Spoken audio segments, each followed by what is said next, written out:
Presiden Joko Widodo mendarat di Pangkalan Udara Joint Base Andrews di dekat ibu kota Amerika Serikat Washington DC Minggu sore, di mana Presiden Jokowi rencananya akan bertemu dengan Presiden Amerika Serikat Joe Biden di Gedung Putih pada hari Senin, di mana keduanya akan melangsungkan pertemuan bilateral untuk membahas sejumlah isu yang menjadi kepentingan kedua belah pihak.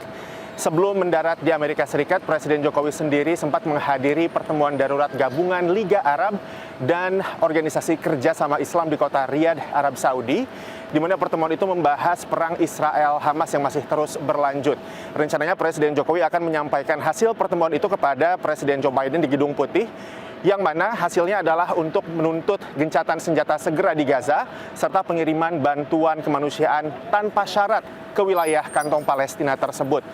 Para pengamat mengatakan pertemuan antara pemimpin Indonesia dan Amerika Serikat ini harus dilakukan dengan hati-hati karena memang apabila terjadi ketegangan akibat perbedaan sikap kedua negara yang bertolak belakang, di mana Indonesia mendukung kemerdekaan Palestina sementara Israel didukung setia oleh Amerika Serikat, maka ketegangan itu dicemaskan bisa berdampak pada beberapa isu yang akan dibahas dalam pertemuan bilateral hari Senin di Gedung Putih. Di antaranya mengenai prospek perjanjian nikel di antara Indonesia dan Amerika Serikat.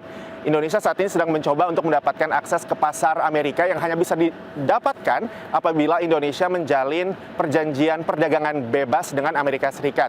Namun saat ini Indonesia belum memiliki perjanjian itu dan sedang mendorong terciptanya perjanjian perdagangan bebas terbatas. Seperti kita ketahui, Indonesia merupakan produsen nikel terbesar di dunia dan memiliki cadangan terbesar di dunia. Dan sejauh ini investasi Tiongkok di sektor nikel sendiri sangat besar di Indonesia.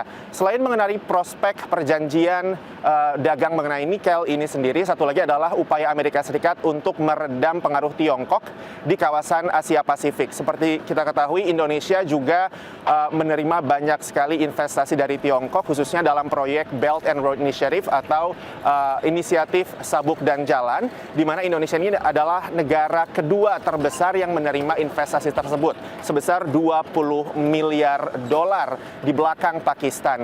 Nah, Amerika Serikat mencoba untuk mengimbangi hal itu dengan meningkatkan status kerjasama Indonesia dan Amerika dari yang sebelumnya mitra strategis menjadi mitra strategis komprehensif. Hal itu dilakukan untuk meredam pengaruh Tiongkok di kawasan Asia Pasifik, khususnya di Indonesia yang memang secara ekonomi lebih dekat ke Tiongkok.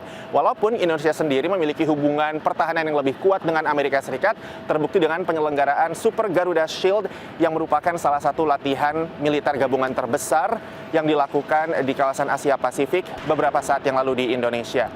Dari Pangkalan Joint Base Andrews di Maryland, Rifan Dwi Astono, VOA.